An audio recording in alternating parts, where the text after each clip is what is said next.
Punjabi singer Sidhu Moosewala कत्ल case में बड़ा इंकशाफ हुआ है। मूसेवाला कत्ल के तार सियासत से जुड़ रहे हैं। पहले भी अंदेशा जताया जा रहा था कि इस कत्ल में सियासी एंगल सामने आ सकता है। अकाली दल के एक लीडर के भतीजे की गिरफ्तारी से बड़े सवाल उठ रहे हैं। पुलिस इस बात की तफ्तीश कर रही है कि कातिलों की मदद किस किस ने की है।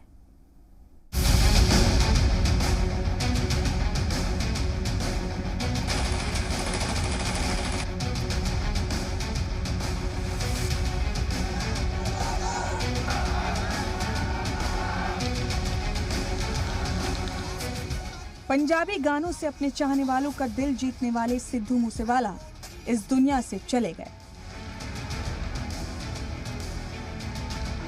पुलिस मूसेवाला के कातिलों को सजा दिलाने के लिए हर मुमकिन कोशिश कर रही है।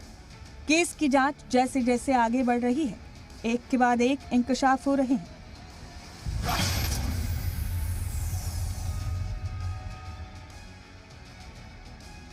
अब इस कत्लकांड के तार अकाली लीडर निर्मल सिंह काहलो के भतीजे संदीप काहलो के साथ जुड़ते नजर आ रहे हैं। लुधियाना कमिश्नरेट पुलिस के CIA 1 की टीम ने निर्मल सिंह काहलो के भतीजे संदीप काहलो को इस मामले में गिरफ्तार किया है।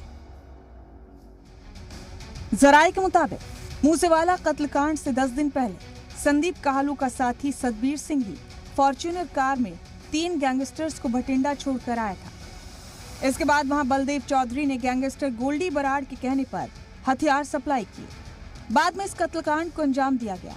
जब संदीप सिंह काहलो के साथ तार जुड़े तो वो एक बार अंडरग्राउंड हो गया था। उसके बाद पुलिस की टीम ने उसे गिरफ्तार कर लिया।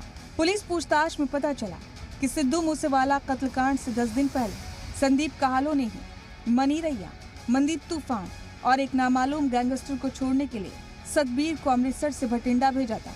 इसके बाद सतबीर वापस आ गया।